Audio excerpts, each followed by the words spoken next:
Our latest work describes the discovery that a new formulation of the widely used molecule vitamin D is able to interact and unlock a new pathway for the treatment and potentially the cure of pancreatic cancer.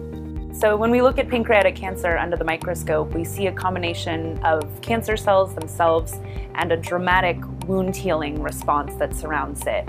We discovered vitamin D and synthetic vitamin D analogs that were able to crank down this wound healing response, and found out that by treating with vitamin D analog plus chemotherapy, we were able to augment the effects compared to chemotherapy alone. Vitamin D itself is not attacking the cancer cells. It's changing the environment to a more favourable setting for the chemotherapy drugs to work.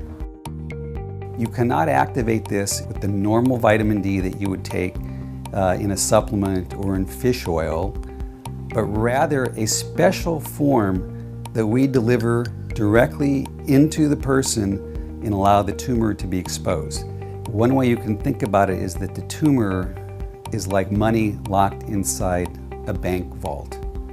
You can't get to it unless you know the code. The therapy that we develop is not to the tumor inside the vault. It's to the code that unlocks the door, that allows then the chemotherapy to go in and cure the tumor. Part of this work emerged out of working with Stand Up to Cancer. And with that alliance, we've been able to not only make the new discoveries, but actually transition this therapy into patients.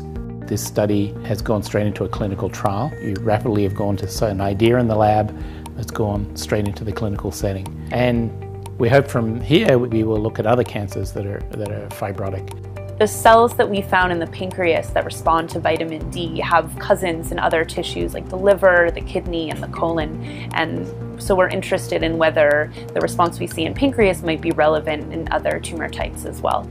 This is a new way to attack cancers, and it opens up an entirely new opportunity for treatment.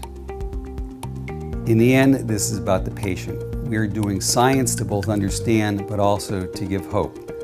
The science starts here at the Salk with asking the most fundamental questions.